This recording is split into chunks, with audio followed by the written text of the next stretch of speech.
Right now, somewhere in your day, you're going to lose an hour to videos that mean absolutely nothing. A dance, a joke, a recipe, a hot take, gone in 15 seconds each.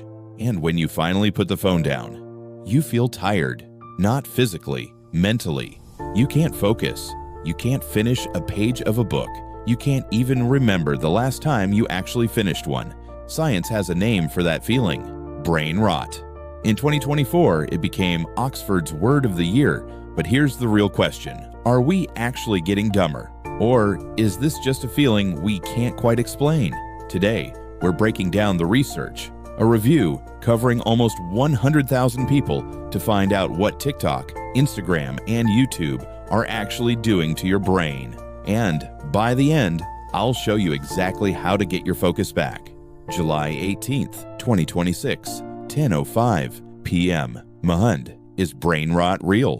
What science says about short-form content and the mind scroll through TikTok, Instagram Reels, or YouTube Shorts for 10 minutes, and you've likely consumed dozens of unrelated clips. A recipe, a joke, a dance, a hot take, a cat. Afterward comes a familiar fog, trouble focusing, a vague mental exhaustion, an urge to keep scrolling, even though nothing you watched really mattered.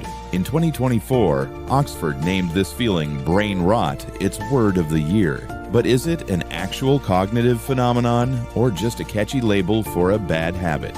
What brain rot actually means? Brain rot isn't a medical diagnosis. No scan shows tissue decaying because someone watched too many 15-second videos. Researchers instead use the term informally to describe a cluster of real, measurable effects: shrinking attention spans, mental fatigue, compulsive checking behavior, and a growing intolerance for slower, more effortful tasks like reading or focused work. What the research shows. The strongest evidence comes from a large 2025 review published in Psychological Bulletin, a journal of the American Psychological Association. It pooled data from 71 separate studies covering nearly 100,000 participants and found a consistent pattern. Heavier consumption of short-form video correlates with weaker performance on attention and impulse control tasks. The effect showed up across age groups, not just among teenagers. A separate exploratory review of university students found that heavy social media use was linked to lower information retention, declining academic performance, and increased procrastination. Other researchers have proposed a habituation mechanism. Repeated exposure to fast, highly stimulating content trains the brain to expect constant novelty and reward, making slower cognitive tasks feel comparatively unrewarding and harder to sustain.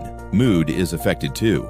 Multiple studies connect heavy, short-form video use with higher rates of anxiety, depression, stress, and loneliness, though researchers are careful to note that this relationship likely runs in both directions. People who are already anxious or lonely may turn to scrolling as a coping mechanism, which then reinforces the same emotional patterns. How TikTok, Instagram, and YouTube fit in these platforms didn't invent distraction, but their design maximizes it. Endless autoplay removes any natural stopping point. Algorithms learn individual preferences within minutes and serve an uninterrupted stream of content, just engaging enough to keep someone watching one more. Each video delivers a tiny reward, creating a dopamine-driven feedback loop similar to patterns seen in other compulsive behaviors. Data cited in recent industry coverage shows U.S. teens and young adults spending well over an hour a day on TikTok alone, a scale of exposure that would have been unusual for any single form of media a decade ago. Is the damage permanent? Here's the more reassuring part. Nothing in the current evidence suggests structural, irreversible brain damage from ordinary heavy scrolling. Psychologists who study the phenomenon describe the changes as functional and largely reversible shifts in attention habits, not permanent decay. When people reduce their short-form video consumption, measures of attention and mood tend to improve. Experts also urge some caution about the panic itself. Vanderbilt neuropsychologist James Jackson has pointed out that new technologies and cultural habits,